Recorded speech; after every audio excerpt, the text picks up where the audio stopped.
Lumosa, lu mau gue bisa.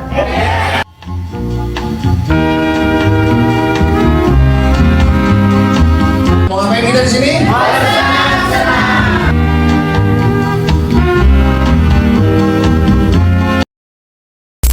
Di tengah kebutuhan dunia kerja yang terus berubah, masih banyak orang dewasa yang terus belajar untuk meningkatkan keterampilan. Bulan lalu, kami melakukan studi lapangan di LPK Lumosa, sebuah lembaga training yang menjadi tempat untuk orang dewasa belajar secara profesional. Namun, belajar sebagai orang dewasa memiliki tantangannya sendiri. Mulai dari waktu, motivasi, hingga pengalaman sebelumnya. Bagaimana proses pembelajaran ini dapat diterapkan dalam kehidupan sehari-hari. Makanya kami mewawancarai peserta training dan juga trainer dari PGI untuk melihat bagaimana sih pendidikan orang dewasa ini diterapkan.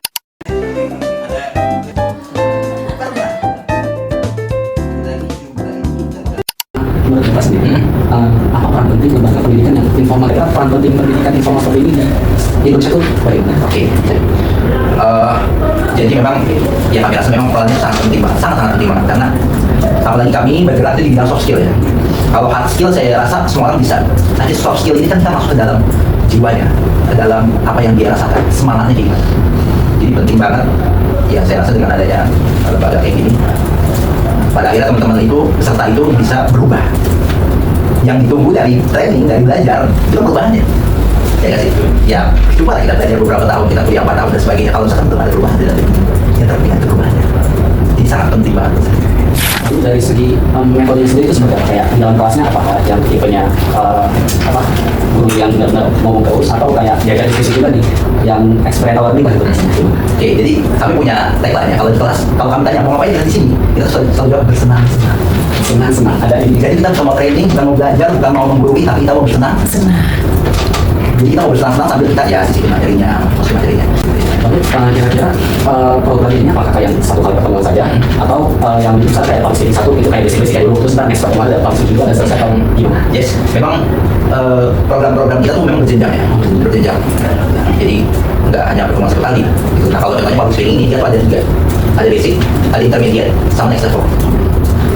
Kalau basic ya masih kulit-kulitnya aja lah, masih basic-basicnya membangun kepercayaan diri kayak gimana gitu. Biar dia yang penting ada percaya dirinya bagaimana di depan orang, berani presentasi di depan orang, nah itu basic. Intermediate, nah itu kita ada juga programnya gitu. Nah itu lebih padat lagi lah, lebih spesifik lagi. Terus next level itu juga lebih padat lagi. Dan next level ini teman-teman, next level ini kita bisa daftarkan nanti ketika kita sudah ikut next level itu kita bisa daftarkan di BNSP, Badan Nasional Sertifikasi Profesi. Jadi nanti ketika teman-teman mengikuti public speaking ini yang next level, nah teman-teman tuh punya sertifikat BNSP dan sertifikat BNSP ini diakui se-Asia Tenggara. Karena kan karena dinaungi di bawah Kemenaker, Kementerian Tenaga Kerja.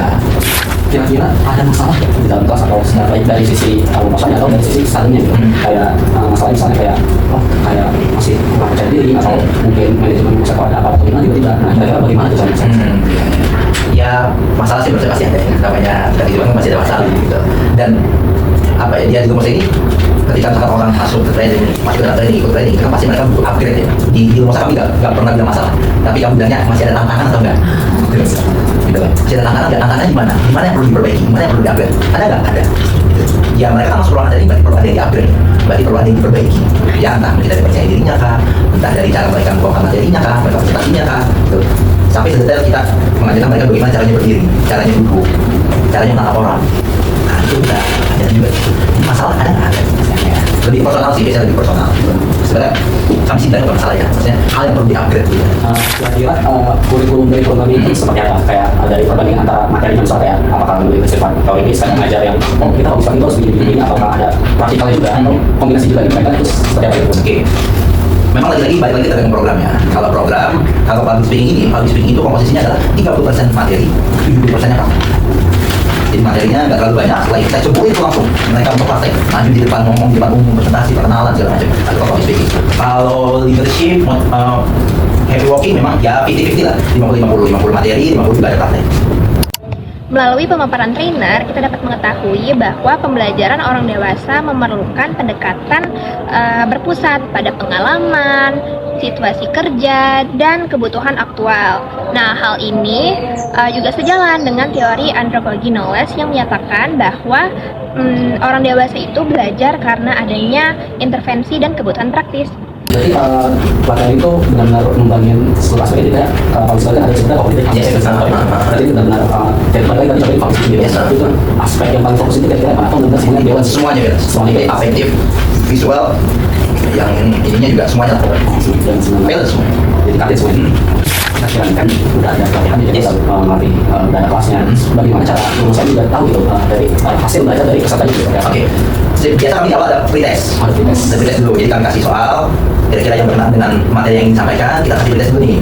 Terus setelah pretest juga kami di kelas juga kami lihat nih, kami amati. Oh, ini peserta di mana? Sudah ada perubahan atau belum? Peserta A sudah ada perubahan atau belum? Kira-kira kalau memang belum ada, ya kita lanjut lagi di situ. Gitu. Di akhir kita tutup dengan proses. Iya, kan misalnya public speaking ini lebih eksperimen itu maksudnya bukan yang ngerjain soal sebenarnya contohnya itu kira-kira gimana cara melihat hasil mereka. Oke, kalau soal yang lebih banyak ke prakteknya, ya emang itu satu kita nilainya selama kegiatan berlangsung. Selama kegiatan berlangsung kita lihat nih. Jadi ketika mereka tampil, langsung kita kasih surat cinta ke mereka. Kita kasih masukan. Kamu A, kira-kira penampilan kamu masih kurang percaya diri, perlu ditambah lagi percaya dirinya. Cara berdirinya masih miring misalkan. Terus menatap orangnya masih tidak fokus, tidak eye level, tidak eye contact. Langsung kita kasih masukan gitu. Langsung setelah kasih masukan kita lihat lagi ini ada perubahan nggak. Pokoknya kita full praktek. Mereka benar-benar bisa. Berarti tidak sistem tatap itu juga. Ada sertifikat. Sertifikat yang di belakangnya ada ini, ada apa ya? Yang di layar ya. Di layar. Berarti sertifikat sebagai sertifikat mereka saya sudah lulus gitu. Dan kami juga ada report ini ini di akhir acara dan kami report ke manajemennya. Kita bikin ya kayak raport gitu lah, tapi bukan raport yang kayak anak sekolah ya. Jadi raport ya tentang review mereka gimana, presentasi A gimana, jadi ini sudah oke atau belum, apa saja yang perlu diperbaiki. Mereka punya potensi untuk jadi pembicara.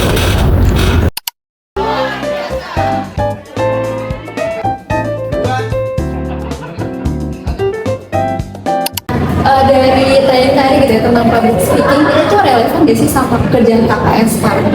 Tentunya relevan ya, untuk saya kan HR People Development bagian saya itu untuk mengajarkan atau menginformasikan kepada supervisor lain setiap minggunya untuk tugas program yang saya lakukan sehari.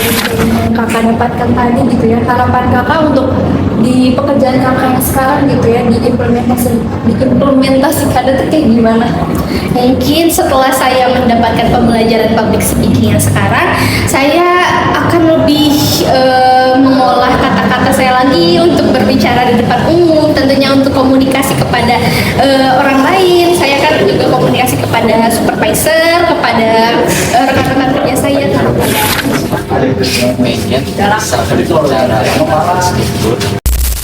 Pengalaman peserta menunjukkan bahwa motivasi belajar orang dewasa seringkali bersifat secara internal, seperti ingin menjadi lebih baik, ingin berkembang, ataupun ingin mengejar peluang karir.